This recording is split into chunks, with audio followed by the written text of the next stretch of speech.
صدیوں پہلے غاروں کے مکین انسانوں نے وقت کے ساتھ تیزی سے ترقی کے منازل طے کی اور اب ماحول اور فطرت کے ساتھ پنجہ آزمائی میں مصروف ہیں۔ ترقی کے ساتھ ساتھ جہاں معاشی آسودگی اور مادی فلاح کے نئے ذرائع میسر آئے، وہیں آلات حرب و ضرب اور جنگ و جدل کی ٹیکنیکس بھی جدید اور ماڈرن ہو چکے ہیں۔ مستقبل کی جنگیں اب لیبارٹریز اور روبوٹس لڑیں گی اور سائنس اور ٹیک اصل مقابلے کا میدان ہوگا۔ اس حوالے سے امریکی پروجیکٹ ہارپ کو دنیا بھر میں خوف، دہشت اور وحشت کی علامت سمجھا جاتا ہے۔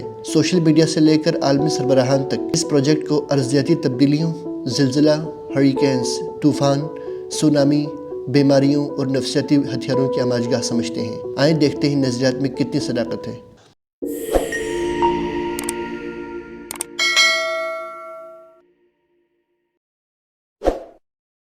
السلام علیکم، افضل آج آپ کی خدمت میں حاضر ہے۔ ہم بات کریں گے ہارپ کے اوپر۔ HAARP basically high frequency active auroral research کہا جاتا ہے۔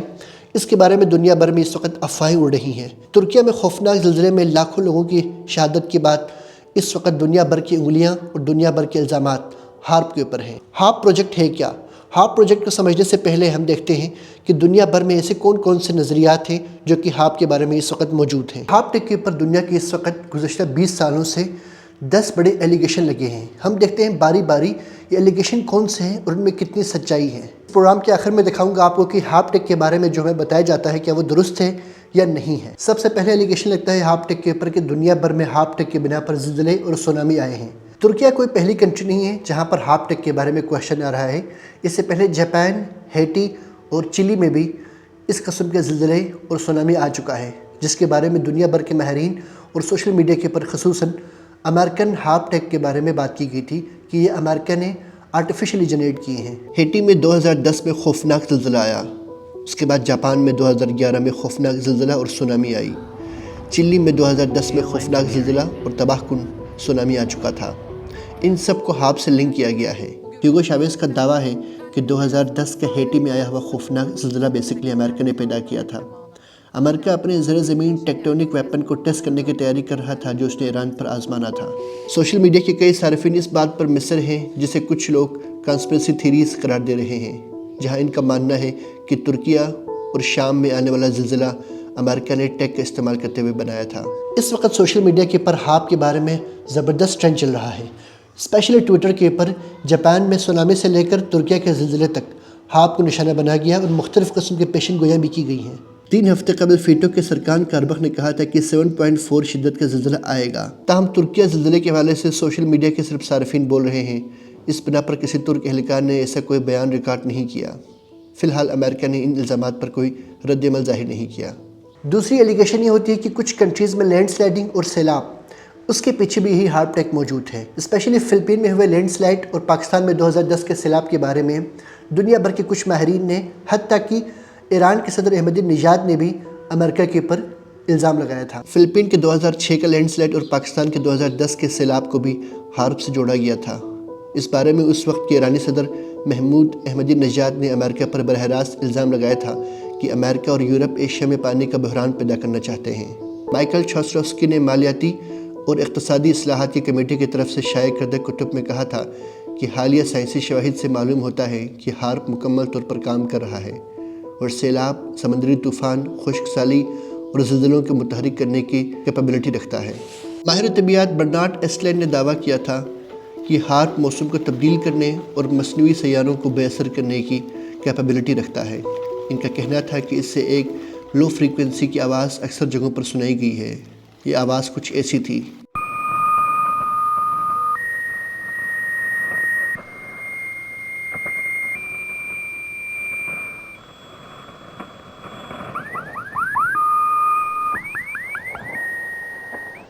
ہارپ ٹیک کے اوپر تھرڈ ایلیگیشن لگتا ہے TWA-800 فلائٹ کے اوپر جو کہ کریش ہوا تھا۔ کچھ ماہرین کا خیال ہے کہ اس کے پیچھے بھی ہارپ ٹیک تھا۔ ٹرانس ورلڈ ایئر لائن کی پرواز TWA-800 ایک بوئنگ 747 تھی جو کہ 17 جولائی 1996 کو رات کے 8:31 پر مشرقی موریشیس نیو یارک کے قریب اٹلانٹک اوشین میں کریش ہو گئی۔ اس جہاز نے جان ایف کینیڈی بین الاقوامی ہوائی اڈے سے ٹیک آف کے 12 منٹ بعد ہی حادثے کا شکار ہو گئی تھی۔ یہ طیارہ پیرس میں ایک سٹاپ اوور کے ساتھ روم جانے والی طے شدہ بین الاقوامی پرواز کا حصہ تھا۔ یہ ایک مسافر طیارہ تھا اور یہ حادثہ امریکی تاریخ میں ہوابازی کا تیسرا سب سے خوفناک حادثہ شمار ہوتا ہے۔